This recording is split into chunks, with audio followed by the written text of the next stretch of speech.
Aquí tenéis a un jovencísimo Elon Musk. Han pasado 22 años, 1999, y este chico con incipiente alopecia es objeto de un reportaje por parte de una televisión americana porque es uno de esos nuevos multimillonarios gracias al boom de las .com.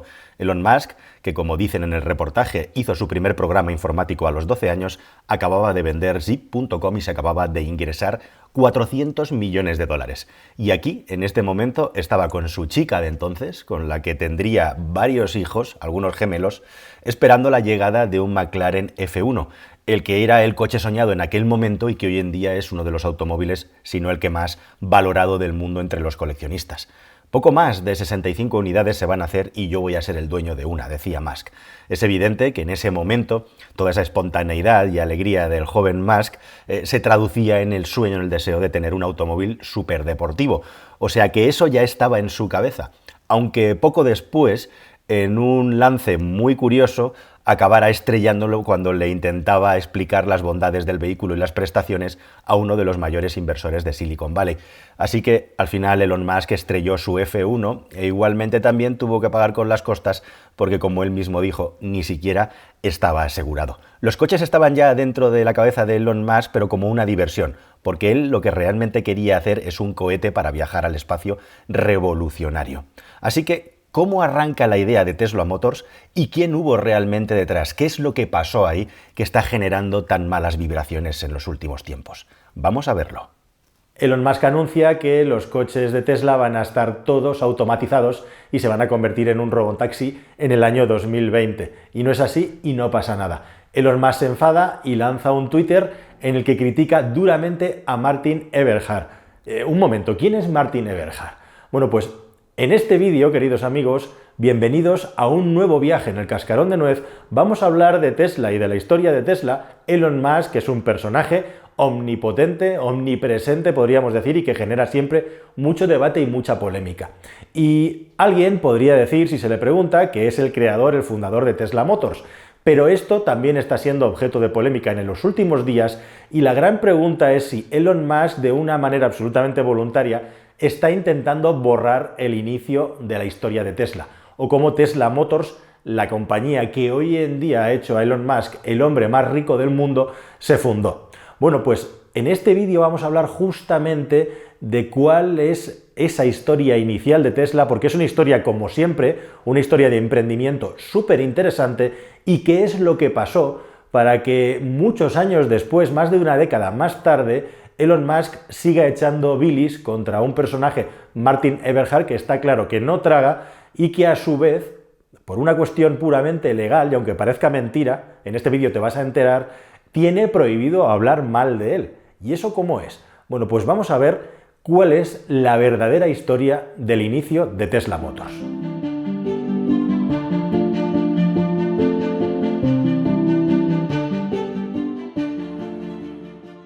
Martin Eberhard y Mark Tarpenning. Retiene estos dos nombres, ambos ingenieros informáticos que un día de una manera casual se conocen en el trabajo porque Mark Tarpenning visita la empresa en la que trabajaba Martin Eberhard. Ambos trabajadores de empresas tecnológicas, por supuesto, en California, aunque uno había estudiado en California, Tarpenning y Eberhard lo había hecho en Illinois. Bien, la cuestión es que empatizan, se hacen amigos y comienzan a quedar fuera del trabajo, entre otras cosas, para jugar a videojuegos. Ambos tenían la pasión de jugar a los videojuegos, algo que, por cierto, como bien sabrás, si sigues un poco al personaje, comparten con Elon Musk. Así que de ahí poco a poco se van haciendo cada vez amigos, van empatizando más, hasta que deciden salir de sus trabajos para crear una startup, para crear su propia empresa. Y así se reúnen para crear una sociedad, estamos hablando de finales de los años 90, inicios de los 2000, que tiene mucho éxito, una sociedad que se llama Nuvomedia y que se pone a trabajar a fondo en un proyecto que será el Rocket eBook. Rocket eBook se supone que es uno de los primeros libros electrónicos que se desarrollaron en el mundo, y detrás de este proyecto estaban estos dos emprendedores. Les fue muy bien, el proyecto, bueno, pues era un proyecto que tenía muchas posibilidades con la vista puesta en el futuro y finalmente, como ha ocurrido en otras muchas ocasiones, vendieron la empresa. Y la vendieron con mucho capital por encima y una empresa que luego se volvió a vender otra vez por 187 millones de dólares. En definitiva, ellos dos como fundadores ya tenían sus buenos milloncejos en el bolsillo y podrían haberse retirado o sesteado, pero en muchas de las parcelas del emprendimiento de California eso ni está bien visto, son personas muy jóvenes y por lo tanto pensaron en cómo podían emprender un nuevo proyecto. Pero vamos a dejarlo ahí. Estos dos personajes, Eberhard y su compañero Tarpenning, están ya en una posición acomodada, apenas cerca de los 30 años, y bueno, pues piensan a ver qué nuevo proyecto pueden emprender. Y un día, en la Sociedad de Marte, ahí en los Estados Unidos, en California, conocen a un personaje también igualmente muy joven, cuyo nombre es Elon Musk. Elon Musk, que por aquel entonces venía de vender el 11% de su participación en PayPal. Otra empresa que hoy en día todo el mundo conoce, que pero por aquel momento era una empresa incipiente en el mundo de Internet. Antes, como sabrás, Elon Musk había estado en otra startup más y, valga la redundancia, había ganado mucho dinero con la venta, se había embolsado nada menos que 100 millones de dólares. Y por aquel entonces la principal obsesión de Elon Musk, Sociedad Marciana, era crear cohetes para poder viajar al espacio de una manera innovadora y completamente diferente a lo que había hasta entonces gestionado exclusivamente por la NASA. Y ahí empatizan y empiezan a hablar entre ellos y empiezan a conocerse. Mientras todo esto está pasando, en la cabeza de Eberhard, bueno, pues habiendo, como había sucedido la guerra de Irak en ese momento, teniéndola muy reciente, comienza a investigar cuál es la mejor manera de poder crear un sistema de movilidad que tenga las mínimas emisiones posibles. Había dos cuestiones ahí fundamentales en la actualidad, al igual que con la historia del niño y el reactor nuclear que creó en el jardín de su casa cuando vio que había un problema energético global. Bueno, en este caso Eberhard estuvo profundamente influenciado tanto por la guerra de Irak como por el hecho de que General Motors acababa de terminar el experimento del EV1, ese primer coche eléctrico que comenzó a funcionar y del que se han hablado muchísimas historias conspiranoides alrededor, pero que fue ni más ni menos que un experimento con fuego real por parte de General Motors. Así que Eberhard, después de una serie de tribulaciones e investigaciones propias, decide que lo siguiente que quiere hacer en su vida es construir un automóvil eléctrico. Y para eso cuenta con su buen amigo, con Mark Tarpenning, para intentar empezar. Y para empezar se ponen a mirar qué hay en el mercado y se encuentran con una empresa que está trabajando ya en ello.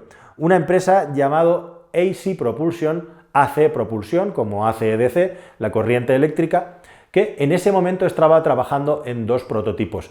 Es bonito e interesante porque AC Propulsion es una empresa que en ese momento estaba a punto de caer en quiebra, pero que anteriormente había desarrollado el EV1 de General Motors, ese mítico coche eléctrico que es el primer coche eléctrico que se fabricó y que General Motors fabricó, ¿por qué? Porque podía.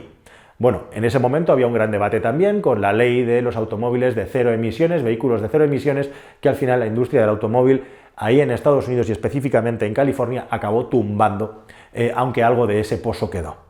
La cuestión es que esta empresa, AC Propulsion, había desarrollado con su ingeniero fundador lo que es la controladora maestra de todos los sistemas de propulsión eléctrica del EV1. El EV1 es un coche absolutamente maravilloso en lo que se refiere a ingeniería y desarrollo. Ahí os voy a recomendar un vídeo que os explico yo en el canal de CarWow qué fue de ese coche y cómo se desarrolló. Así que hay un vínculo, hay una conexión entre Tesla y el EV1, efectivamente, no cayó en saco roto. Y lo que se encontraron Eberhard y Tarpenning era una empresa que estaba desmoralizada, en la quiebra y con muy pocos medios. Había un prototipo que era el T0, que sería algo así como la evolución de lo que debería ser el EV1 hecho por esa compañía, que estaba funcional. Y se supone, aquí hay ya dos versiones de la historia, que invitaron a Elon Musk a probarlo para que se convenciera de las bondades del coche eléctrico. Otra versión dice que por su parte Elon Musk con Ian Wright y también con J.B. Straubel, otros dos ingenieros, había estado desarrollando en paralelo un automóvil eléctrico. Pero la cuestión es que los responsables de la empresa estaban cansados, estaban agotados y sin dinero y no tenían ganas de continuar con el negocio. Y fueron estos dos inversores y estos dos grandes emprendedores, Straubel y Tarpenning, quienes compraron la empresa, y de aquí, de esta pequeña empresa que no tenía medios, fue como se fundó Tesla Motors, en homenaje, por supuesto, al gran inventor y visionario Nikola Tesla. Y así es como nace Tesla Motors. Y a continuación lo que hacen Eberhard y Tarpenning es ir a su conocido, a su amigo Elon Musk, y proponerle que invierta en la sociedad. Y Elon Musk, efectivamente, en una primera ronda de financiación de 6,5 millones de dólares, aporta nada menos que 6,35 millones de dólares. O sea que prácticamente toda la primera ronda de financiación la cubre con su dinero, de tal manera que en ese momento pasa a ser el presidente de la compañía y también el CEO. Cuentan los fundadores de la empresa, que además tienen el documento fundacional de la empresa donde aparecen los dos como los socios que crearon Tesla Motors y no Elon Musk. Recordad, Martin Eberhard y Mark Tarpenning.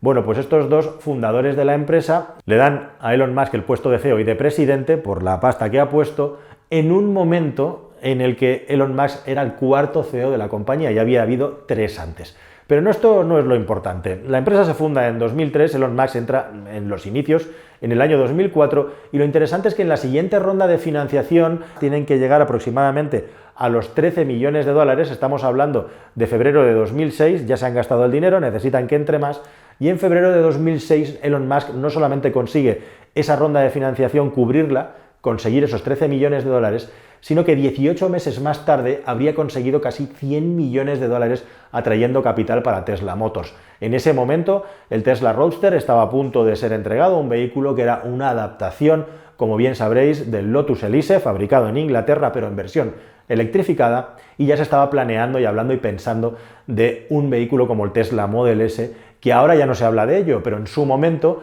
tuvo tantas dificultades para salir, tantos problemas financieros, que si no hubiera sido por las ayudas de los Estados Unidos y por el rescate in extremis de Daimler, de la marca alemana, de la empresa que controla a Mercedes-Benz, Tesla habría desaparecido. Y esto es muy importante, porque sucede que en el año 2007, cuando está todo esto a punto de anunciarse al público, y de hecho Martin Eberhard organiza una rueda de prensa para explicarle al mundo qué es Tesla Motors y por qué el vehículo eléctrico, según ellos, es el futuro, mientras esta rueda de prensa se está traduciendo, hay una reunión extraordinaria del Consejo de Administración de Tesla en el que se decide que Martin Eberhard debe de abandonar inmediatamente la compañía. O en otras palabras te lo traduzco.